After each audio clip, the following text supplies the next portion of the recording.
Olá, bem-vindo. Obrigado pela tua companhia e atenção aqui no tutorial. Hoje nós vamos ver um tipo de constraint aqui, que é uma restrição, que vai nos permitir fazer um efeito de desvio de trajetória de forma bem prática, através de uma animação bem simples lá na timeline. Nós vamos usar aqui o recurso Clamp Tool para gerar algo interessante. E pode ser que vocês usem aí para alguma coisa no trabalho de vocês. Eu estou usando aqui a versão 2.91.2, tá, pessoal? É a versão oficializada recentemente, mas vocês podem usar qualquer versão para me acompanhar aqui nesse entendimento. Vamos começar aqui o tutorial. Eu gerei aqui um objeto cúbico do qual eu achatei e fiz esse bloco, que vai ser o nosso paredão aqui na simulação. Agora eu vou precisar adicionar na área uma Mesh e o Sphere. Eu vou trazê-la para cima da superfície imaginária usando o atalho G, Z1. E vou ativar o Move, encostar o cursor aqui no transformador que representa a coordenada Y e vou trazer para cá. Eu vou movimentar o gizmo. Observe que o ponto de origem desse objeto aqui está sendo bem no centro dele. Se eu tentar fazer uma rotação aqui em X, ó, ele rotaciona a forma a partir desse ponto de origem. Mas eu vou fazer algo aqui em comum. Eu vou trazer esse objeto um pouquinho mais para cima aqui da superfície. E aqui agora eu vou pegar esse ponto de origem e vou mandar ele para baixo. Como que eu faço aqui? Isto no modo objeto. Eu venho aqui em cima, ó, na opção Options. E vou habilitar o Origins. Com isso eu ativo o ponto de origem do objeto selecionado. Então eu uso o cursor do transformador, que é a setinha azul. Pressiono o botão esquerdo e arrasto o ponto de origem cá para baixo. Volto aqui na opção e desabilito o Origins para não atrapalhar depois. Agora, se eu tentar fazer a rotação em X, ó, ele faz baseado nessa nova localização onde está o ponto de origem do objeto. Agora nós vamos fazer uma simulação bem prática aqui desse objeto indo em direção a esse paredão. Então eu vou gerar uma animação na timeline. Aqui no frame 1, com o objeto nessa posição e o seu ponto de origem aqui, eu vou usar a tecla I e vou adicionar uma chave do tipo Location Rotation. Adicionada a chave, vai aparecer aqui, ó, o ícone da adição que nós inserimos. Então eu vou arrastar essa agulha aqui até o frame 80 e vou encostar o cursor no transformador Y, pressionar o botão esquerdo do mouse e arrastar esse objeto até essa nova posição aqui. Aqui agora, novamente com o cursor na área, vou usar a tecla I e vou gerar a segunda chave Location Rotation. Com as duas chaves geradas, eu posso agora voltar para o frame 1, dando play, vocês vão ver o objeto correndo em direção ao paredão. Só que ele gera aqui um efeito esquisito, ele atravessa a malha do objeto. Para eu fazer essa velocidade acontecer de forma constante, eu uso o cursor na timeline, teclo o atalho T, eu abro o menu Set Keyframe Interpolation e vou usar aqui o Interpolation do tipo Linear. Dando play, ó, agora eu tenho uma velocidade constante no efeito. Se eu quiser fazer com que essa velocidade seja mais rápida, é só eu selecionar o segundo frame aqui, que eu posicionei no frame 80, ó, com ele selecionado com o botão esquerdo. Se eu usar a tecla G, eu desloco ele um pouco mais para cá, para a esquerda. Agora vocês vão ver que a animação é mais rápida. Vamos imaginar que eu queira aplicar nesses dois objetos o efeito Read Body para criar um atrito entre esses objetos. Então eu poderia usar nesse objeto aqui o efeito Read Body. Eu vou dar a ele a condição ativa e vou usar aqui, ó, a condição Mesh. Para poder eu dar o play, o objeto vai cair. Não é isso que eu quero que ele caminhe com a animação. Então eu ativo essa opção chamada Animated.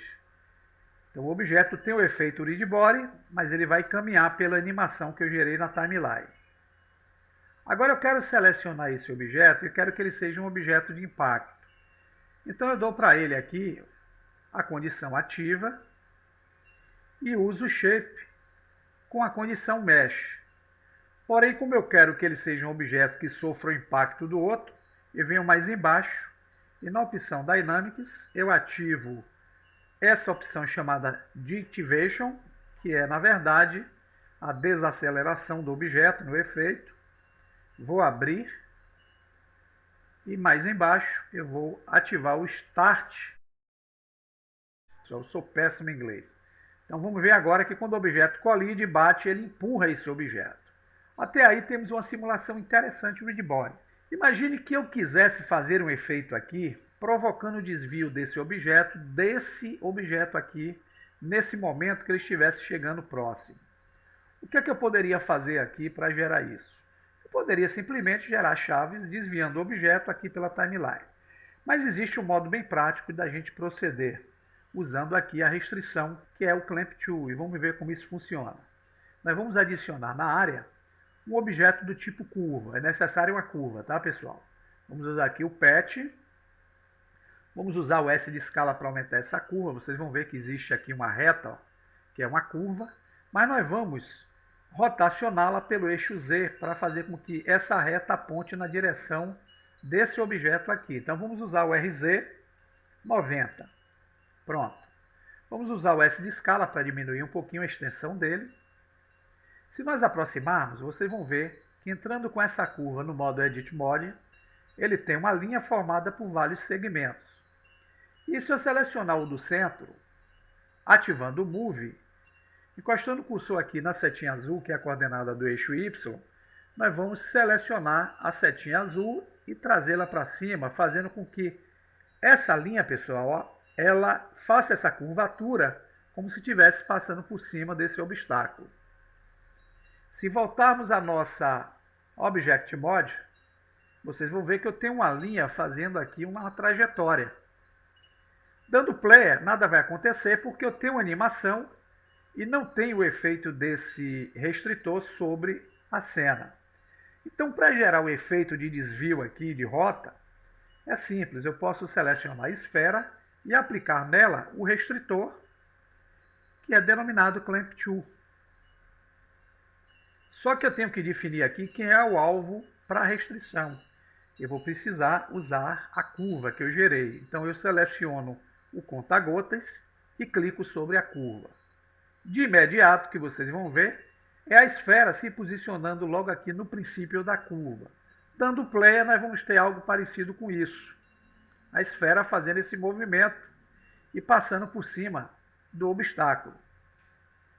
Mas como é que eu faço o uso da animação que eu já gerei a partir desse efeito anteriormente na timeline? Vai ser bem simples. Nós vamos aqui na configuração do Clamp Tool, clicar no olhinho, tá vendo aqui, pessoal? Nós vamos desabilitar esse olhinho e quando nós desabilitamos, vocês vão ver que o objeto volta para a posição inicial do efeito, gerando a animação que nós precisamos. Então aqui o que nós vamos fazer é encostar o cursor na agulha da timeline, pressionar o botão esquerdo e trazê-lo para um ponto bem próximo aqui do início da curva. Nesse ponto, com esse olhinho aqui, ó, no formato desabilitado, nós vamos encostar o cursor do mouse sobre ele e vamos clicar com o botão direito do mouse. Vocês vão ver que nós temos o menu para inserção de um keyframe. E nós vamos inserir esse keyframe aí nesse ponto. Inserido, nós vamos agora andar apenas um frame. Estamos no frame 10, nós vamos vir aqui andar para o frame 11. Já no frame 11, nós vamos habilitar esse olhinho. Então nós clicamos com o botão esquerdo nele para ele ser ativado e vamos usar novamente o botão direito do mouse para inserir o segundo keyframe. Novamente na agulha da timeline, pressionar o botão esquerdo, arrastar para fazer com que essa movimentação do objeto venha até esse ponto final aqui da curva. Vamos voltar para a configuração e aqui, pessoal, nós vamos manter o olhinho ativo, vamos encostar o cursor, pressionar o botão direito e inserir o terceiro keyframe. Porém, nós vamos andar apenas um keyframe aqui. Nós estamos no 31, vamos usar o 32. Vamos desabilitar o olhinho e vamos usar o botão direito e inserir o quarto keyframe aí nesse efeito. Se nós voltarmos à animação do passo zero, vocês vão ver que nós vamos ter a animação do objeto acontecendo, desviando-se e fazendo a animação normal, ou seja, a gente simula um desvio de trajetória usando esse restritor para fazer esse efeito de forma bem prática. Fica aí a ideia, bom proveito, até o próximo tutorial.